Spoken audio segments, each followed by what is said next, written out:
Venus du Niger et du Togo, les acteurs du secteur de l'élevage vont durant 112 heures réfléchir sur la santé des terres de parcours et de pâturage et de la transhumance en Afrique de l'Ouest.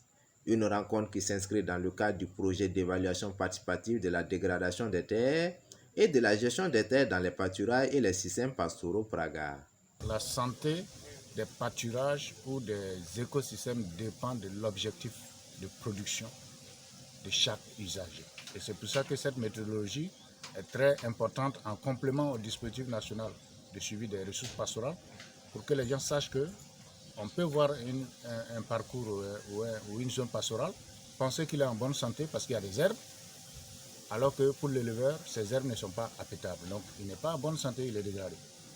Et donc l'idée c'est de faire en sorte que les pays intègrent le suivi de la santé de ces écosystèmes particuliers au suivi de la productivité de ces écosystèmes.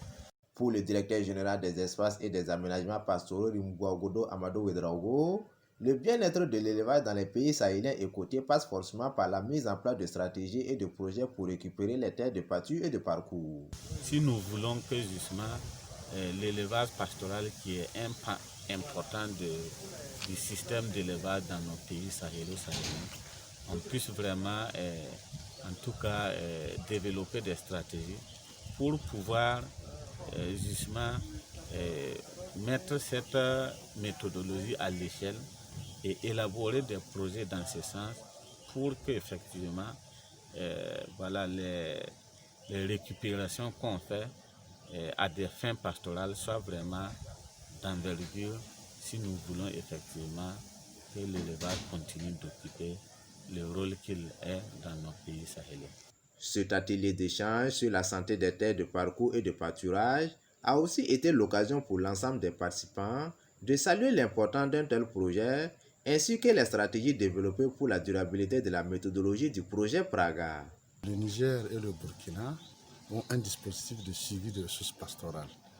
Et nous avons dès au départ, à différentes rencontres, essayé d'implanter cette méthodologie au niveau de notre dispositif nationaux de suivi des pâturages. Le Burkina a son dispositif national qui est dans le plan central de la direction des aménagements. Au niveau du Niger, nous avons notre dispositif national qui est au niveau de la direction de développement pastoral, où les acteurs, les agents impliqués sont dans le dispositif national. Et pour qu'il y ait la durabilité de cette méthodologie Praga, nous avons essayé dès au départ à ce que ça soit inséré au niveau de ce dispositif national. Je pense qu'avec ces aspects-là, il y aura une durabilité de la méthodologie. Financé par le Fonds pour l'environnement mondial FEM à travers la FAO, le projet Praga est piloté par 5 pays que sont le Burkina Faso, le Kenya, le Niger, le Kyrgyzstan et l'Uruguay. Pour le dernier jour des travaux, une conférence de presse sous le thème Santé des terres de parcours et pâturage et transhumance en Afrique de l'Ouest a été organisée pour livrer les conclusions des 3 jours de travaux aux hommes des médias. Des échanges avec la presse pour mieux aussi les informer sur les efforts consentis pour la santé des terres de parcours et de pâturage dans les pays sahéliens et côtiers.